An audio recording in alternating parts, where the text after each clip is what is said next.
ನನ್ನ ನಮಸ್ಕಾರಗಳು. ನನ್ನ ಹೆಸರು ಮಹೇಶ್ ಕುಮಾರ್, ಪಂಚಾಯತ್ ಅಭಿವೃದ್ಧಿ ಅಧಿಕಾರಿ, ರೋಣೂರು ಗ್ರಾಮ ಪಂಚಾಯಿತಿ, ಹೆಚ್ಚುವರಿಯಾಗಿ ಗೋನ್ಪಲ್ಲಿ ಮತ್ತು ಲಕ್ಷ್ಮೀ ಸಾಗರ.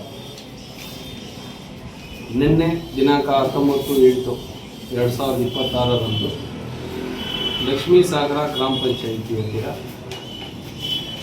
ರಘುನಾಥ್ ಮಂಜಲ್ ನಗರ ಅವರ ನೇತೃತ್ವದಲ್ಲಿ ಒಂದಷ್ಟು ಜನ ಗ್ರಾಮ ಪಂಚಾಯಿತಿ ಕಚೇರಿ ಎದುರುಗಡೆ ನಿಂತು ಒಂದು ಸುದ್ದಿಗೋಷ್ಠಿಯನ್ನು ತಮ್ಮೆಲ್ಲರ ಮುಖಾಂತರ ಮಾಡಿದ್ದು. ಇದು ನಮಗೆ ವಿಷಯ ತಿಳಿದಿರ್ತದೆ. ನಿನ್ನೆ ಜಿಲ್ಲಾ ಪಂಚಾಯತ್ ಕಚೇರಿಯಲ್ಲಿ IP ಆ್ಯಪ್ ಇದರ ಬಗ್ಗೆ ಸಂಪೂರ್ಣ ಜಿಲ್ಲೆಯ ಎಲ್ಲ ಪಂಚಾಯತ್ ಅಭಿವೃದ್ಧಿ ಅಧಿಕಾರಿಗಳು, ಇಒರವರು ಮತ್ತು ಎಲ್ಲ ಸಿಬ್ಬಂದಿಗೆ ಒಂದು ಟ್ರೈನಿಂಗ್ ಪ್ರೋಗ್ರಾಮ್ ಇರ್ತದೆ.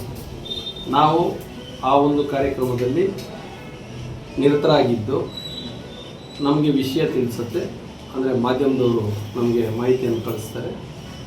ಸಂಜೆವರೆಗೂ ಟ್ರೈನಿಂಗ್ ಇರೋದ್ರಿಂದ ನಾವು ಕಚೇರಿಗೆ ಬರಲಿಕ್ಕೆ ಆಗೋದಿಲ್ಲ. ನಮ್ಮ ಮೇಲಾಧಿಕಾರಿಯಾದಂಥ ಇಒರವರಿಗೆ ನಾನು ಮಾಹಿತಿಯನ್ನು ತಿಳಿಸ್ತೀನಿ. ಅದಾದ ನಂತರ ಬೆಳಗ್ಗೆ ನಮ್ಮ ಇಒ ಸಾಹೇಬರು ಪರ್ಮಿಷನ್ ತಗೊಂಡು ನಾವೆಲ್ಲ ಪಂಚಾಯತ್ ಅಭಿವೃದ್ಧಿ ಅಧಿಕಾರಿಯನ್ನು ಚರ್ಚೆ ಮಾಡಿ ಈ ಒಂದು ಪತ್ರಿಕಾಗೋಷ್ಠಿಯನ್ನು ಮಾಡ್ತಾಯಿದ್ದೀವಿ. ವಿಷಯ ಏನಪ್ಪ ಅಂತಂದರೆ,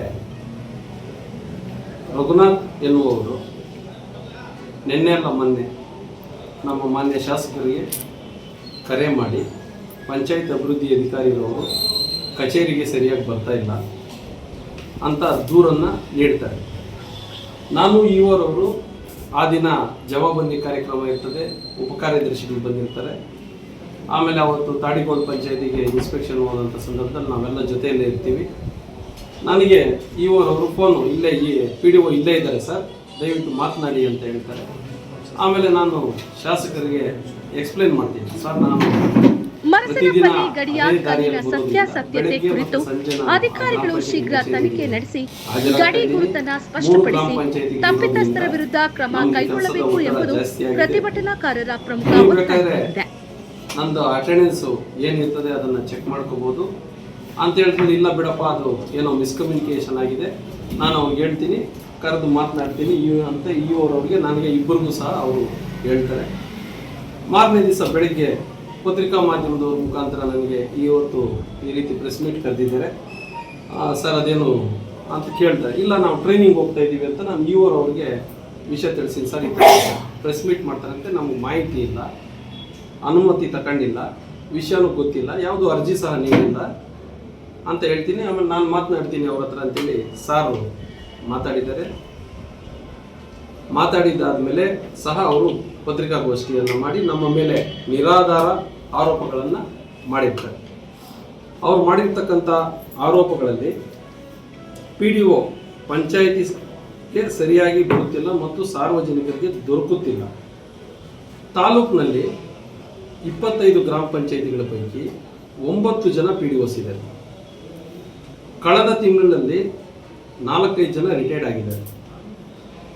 ನಮ್ಮದು ಲೀನ್ ಪಂಚಾಯಿತಿ ಜೊತೆಗೆ ಮಾನ್ಯ ಶಾಸಕರು, ಜನಪ್ರತಿನಿಧಿಗಳು, ಇಒರವರು ಎಲ್ಲ ಚರ್ಚೆ ಮಾಡಿ, ಇಲ್ಲ ನೀವು ಹೆಚ್ಚುವರಿಯಾಗಿ ಇನ್ನೂ 1-2 ಪಂಚಾಯಿತಿಗಳನ್ನು ಜವಾಬ್ದಾರಿ ವಹಿಸ್ಕೋಬೇಕು, ಸಾರ್ವಜನಿಕರಿಗೆ ಕನಿಷ್ಠ ಮೂಲಭೂತ ಸೌಕರ್ಯಗಳಾದ ನೀರು ಮತ್ತು ಲೈಟು ಇಂಥ ವಿಷಯಗಳನ್ನು ತುರ್ತಾಗಿ ಸ್ಪಂದಿಸಬೇಕಂತಂದರೆ PDO ಇರಲೇಬೇಕು ಅಂತೇಳಿ ನಮ್ಗೆ ಹೆಚ್ಚುವರಿ ಜವಾಬ್ದಾರಿಗಳನ್ನು ಹಾಕಿದ್ರು 10-15 ದಿವಸದ ಹಿಂದುಗಡೆ.